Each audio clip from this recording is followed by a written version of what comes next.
Well, now that Thanksgiving has come and gone, it's open season on Christmas movies. And I mean, they're stacked. I was sitting at the Thanksgiving table, eating the Thanksgiving ravioli with my nieces and nephews, and I'm swapping, saying, okay, what's your favorite?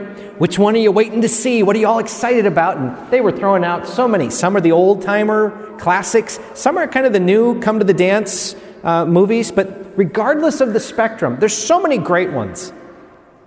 One of my favorites, and I read it every year, is A Christmas Carol by Charles Dickens. And there's dozens of versions of this out. Movie variations, musicals, cartoons. For the three of you on the planet who don't know the story, Ebenezer Scrooge is a mean-spirited, tight-fisted miser whose entire world has imploded around greed. And he just spreads misery wherever he goes. A train wreck of humanity.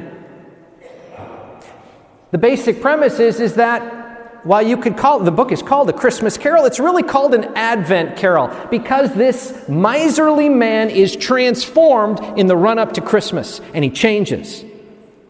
And today I want to talk about, the first part of this, is what is the beginning of that process? What is it that punches through and starts to sink into his mind that something's different, something needs to change? It happens when he is visited by the ghost of his business partner, Jacob Marley, who had died 7 years before. And when Jacob comes on the scene, he terrifies Scrooge. He's wrapped in chains, surrounded by this misery. And he looks at Scrooge and says, "Do you think I got it bad? Yours is worse. Because the chains I had, you've been working on for the last 7 years. They're longer, they're bigger, they're heavier, and my pain is nothing compared to what you will experience." Marley's presence in Scrooge's life is like this big bulldozer that just runs right through a wall, a brick wall. It doesn't complete the process, it starts it. It wakes him up. It causes him to think something isn't right in my life. I'm on a wrong path. I'm headed in the wrong direction. And while it's not the end of the conclusion, it's the beginning of a process that allows Scrooge to take in what's going to come behind that great big bulldozer. It creates a path so that the messages to come can sink in. Sometimes we need that. Sometimes we need to be woken up, to be reminded to be alert, to be reminded that we've got to take in what's going on in our hearts, in our lives, the pattern of our relationships, and say, is this good? Is this godly? Is this holy? If Jesus were to walk in, are there things in my life that he would say, that can't go to heaven? Are there things in my life that he would say, you might want to change that, or this, or that over there?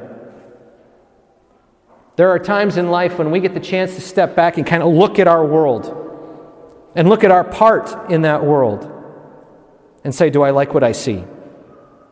Or is there something that I can do to make a change?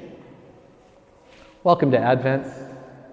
Welcome to the power of a season, a short but powerful season that if we enter into it, if we take advantage of it, allows us to enter into Christmas with all its glory and all its power. And folks, I know how this works. If we're not prepared, if we don't step into the season when it comes, we miss it. And Christmas will be on us and we won't be ready. We won't be ready on the inside. We will have not attended to the things we need to get our hearts ready for the birth of the Savior of the world. But if we take advantage of the season, if we take advantage of the time, then this process begins to be awake, or rather to wake up and look at what we've got, put it into perspective, roll up our sleeves, and continue to take the gift of life and put it into practice. We have so many great gifts in the season of Advent to do this. Everyone in the parish was mailed a devotional. We've got an Advent retreat coming. We've got opportunities for confessions. Incredible music in this cathedral in a week's time.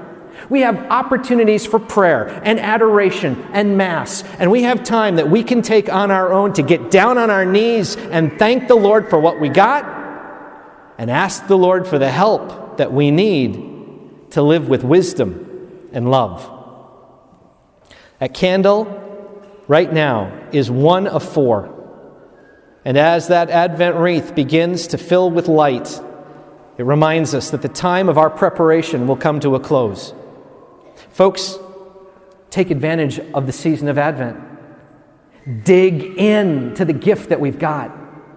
And may it start today that as you and I prepare and make our communion, that we wake up, that we watch, and we look in our hearts.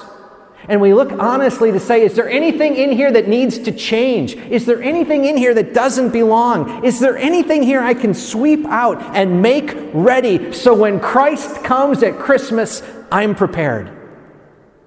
I'm alert. And my heart, my home, is open to His love. May the grace of this short but powerful season fill our hearts to help us be ready for Jesus. God bless you all.